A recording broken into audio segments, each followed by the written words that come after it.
Good morning all of you. आज हम लोग नेक्स्ट चैप्टर सदिश विश्लेषण के बारे में देखेंगे, है ना। इससे पहले हम लोगों ने रेखीय गति के बारे में देखा था। अब सदिश विश्लेषण को देखने से पहले कुछ बेसिक चीज़ देखते हैं। जैसे आप लोग को पता है कि अदिश राशि क्या होती है, कि ऐसी राशियाँ जिनमें केवल परिमाण होती है, दिशा नहीं, वो क्या कहलाता है, अदिश राशियाँ कहलाते हैं। और वे राशियाँ जिनमें परिमाण के साथ साथ क्या होती हैं, दिशा भी होती है, ऐसी राशियाँ क्या कहलाती है, आपकी सदिश राशि कहलाती है ना। तो हम लोग को इस चैप्टर में केवल सदिश के बारे में ही पढ़ना है, अदिश के बारे में देखना नहीं है। बाकी आप लोग को जान लेना है कि जिसमें केवल परिमाण होता है अदिश, जिसमें परिमाण के साथ साथ क्या होता है, दिशा भी होता है, क्या कहलाता है आपका सदिश राशि। ठीक, सदिश राशि को प्राय हम लोग ऐसे तिरछे से दर्शाते हैं। जैसे ए वेक्टर इसको पढ़ते हैं ना, वेक्टर मतलब सदिश होता है, इसको बी वेक्टर पढ़ते हैं, इसको भी ए वेक्टर बी वेक्टर। तो हम लोग को सदिश को दर्शाने का ये तरीका है, या तो उसको डार्क दर्शाते हैं तो उसको बार बार कितना लिखेंगे, है ना। इसीलिए हम लोग ऊपर में किसका देते हैं, तीर का निशान देते हैं। ये आपका संकेत हो गया सदिश का। सदिश के मापांक को हम लोग ना ऐसे दोनों सेट में है ना, लकीर इसको मापांक पढ़ते हैं, मॉड भी पढ़ते हैं, परिमाण भी पढ़ते हैं, है ना। इसको मॉड भी पढ़ते हैं, परिमाण भी पढ़ते हैं, है ना। या इसको क्या पढ़ते हैं, मापांक, तीनों के नाम से जाना जाता है, ध्यान देंगे, है ना। तो इसका मतलब ये है कि जैसे -3 भी है, तो अगर हम लोग मॉड के अंदर लिखेंगे और उसको हटाएंगे तो आंसर किस में आता है, पॉजिटिव में।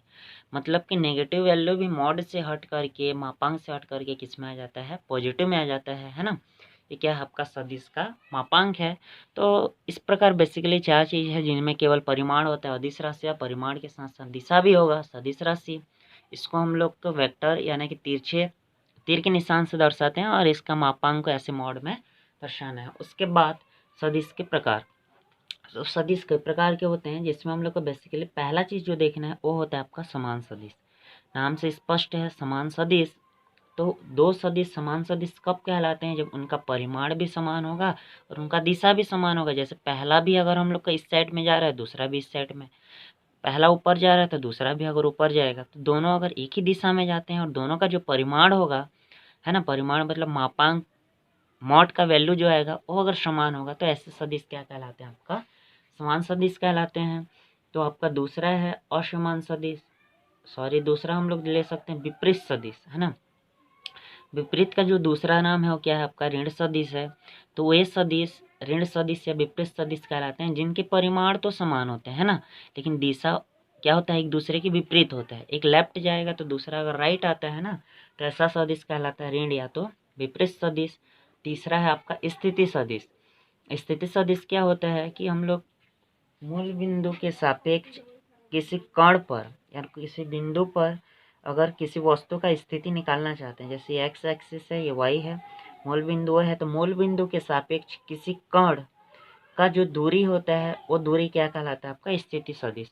ये मूल बिंदु होता है, ये एक्स है, ये वाई एक्सिस है, यहाँ पे कोई बिंदु पी है या कोई कण पी है, तो मूल बिंदु से कण पी के बीच का जो दूरी होता है वो क्या कहलाता है, स्थिति सदिश कहलाता है। ये आगे बहुत ज़्यादा काम आता है ना, स्थिति सदिश। चौथा है आपका विस्थापन सदिश। तो विस्थापन सदिश में थोड़ा सा डिफरेंस है, इसमें क्या है, एक्स है, वाई है, मूल बिंदु है, एक कण पी है और दूसरा कण को पी डैश माने, है ना। तो यहाँ पे क्या हो जाएगा कि एक दिए गए समय में जो भी गतिमान कण है, कण का जो है प्रारंभिक स्थिति से अंतिम स्थिति को मिलाने से प्राप्त सदिश होगा विस्थापन सदिश। या हम लोग बोल सकते हैं कि एक कण और दूसरे कण के बीच में जो स्थिति में परिवर्तन हुआ है वो क्या कहलाता है, आपका विस्थापन सदिश। तो इसका आपको परिभाषा भेज दिया जाएगा, है ना।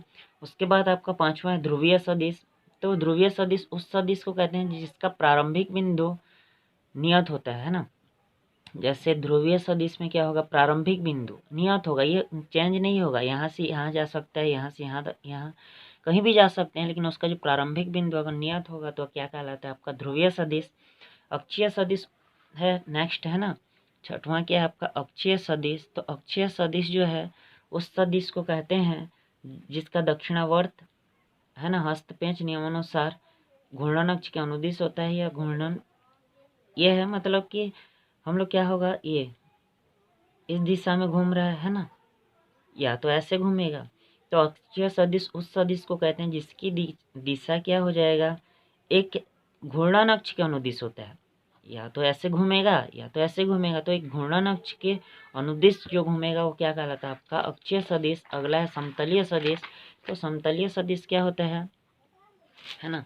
तो समतलीय सदिश, समतलीय सदिश उस सदिश को कहते हैं, है ना, किसको कहेंगे, 7वां है जो एक ही तल में कार्य करते हैं। जैसे कि मान लो यहाँ से अगर कितने भी सदिश होंगे जो एक ही तल में कार्य करेंगे, मान लो समतल में करते हैं यहाँ पे, है ना, तो एक ही तल में जितने सदिश कार्य करते हैं वो समतलीय सदिश होगा। अगला है समरेखिक सदिश। समरेखिक, एक सरल रेखा अथवा समांतर रेखा के अनुदिश एक सरल रेखा में जितने सदिश, ये देखो, है ना, मतलब एक सरल रेखा में कार्य करने वाले सदिश क्या कहलाते हैं समरेखिक। एक तल में कार्य करने वाले समरेखिक।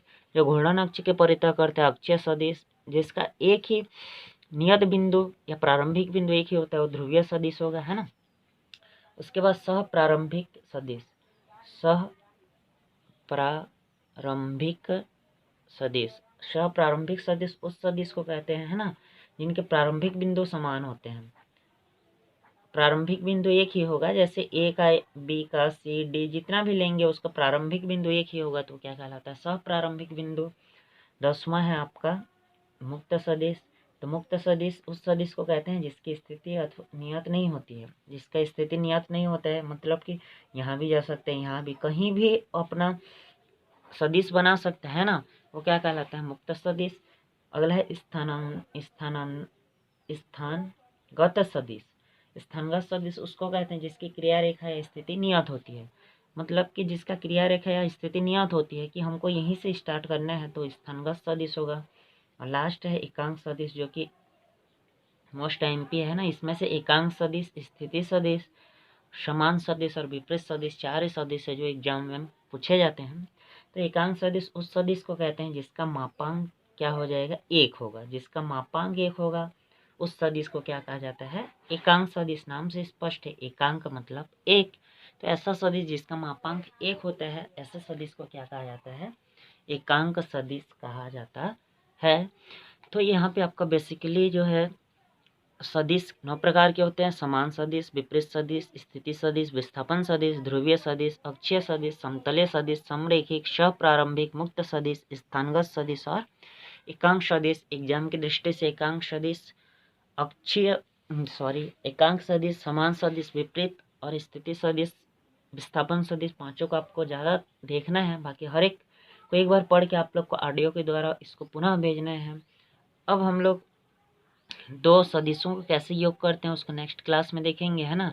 मतलब 2 सदिशों को कैसे जोड़ सकते हैं, है ना, कैसे 2 सदिशों को आपस में घटा सकते हैं, 2 सदिशों का आपस में कैसे गुणा होगा, ये सब देखेंगे हम लोग। तो हम लोग का नेक्स्ट क्लास में कुछ नियम देखेंगे। सदिशों के योग का त्रिभुज नियम है, समांतर चतुर्भुज का नियम है, उसके आगे 1-2 नियम है। उसके बाद हम लोग यहाँ से अंकित क्वेश्चन बनाएंगे जहाँ पे आपको जोड़ना, घटाना, गुणा, भाग हर प्रकार का क्वेश्चन बताया जाएगा। तो आपको परिभाषा को आज लिख के ऑडियो के द्वारा इसको भेजना है। धन्यवाद।